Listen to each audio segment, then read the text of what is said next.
अंगनैया बीचे कलसा धराव सखी, अंगनैया बीचे कलसा धराव सखी, अंगनैया बीचे कलसा।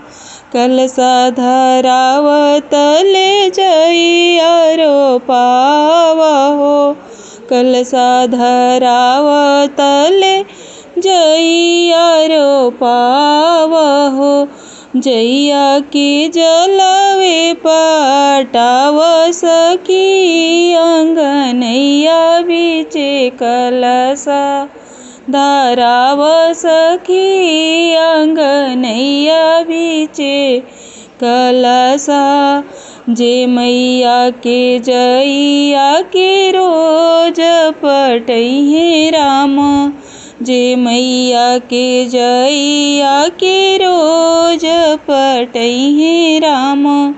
जन्म जन्म सुख पइहे सखी, अंगनैया बीचे कलसा धराव सखी, अंगनैया बीचे कलसा धराव सखी, अंगनैया बीचे कलसा।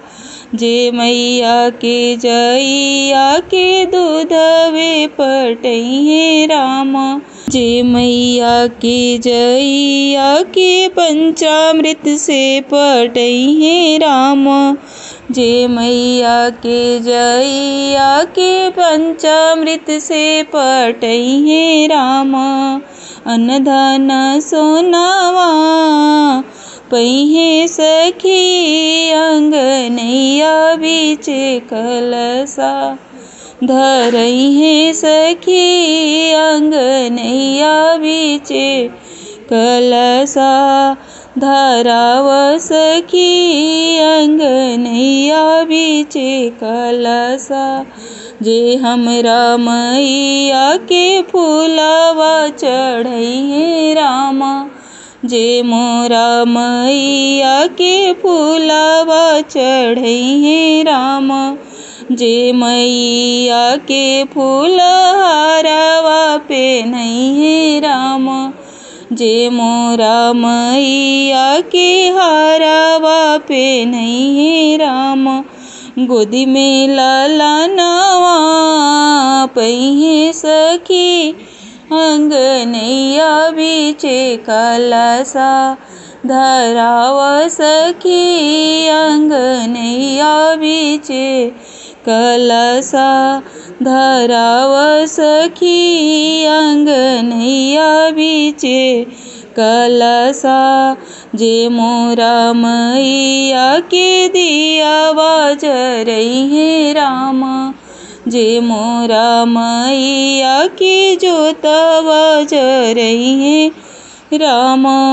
जन्म जन्म एहवात रही, अंगनैया बीचे कलसा धराव सखी, अंगनैया बीचे कलसा धराव सखी, अंगनैया बीचे कलसा।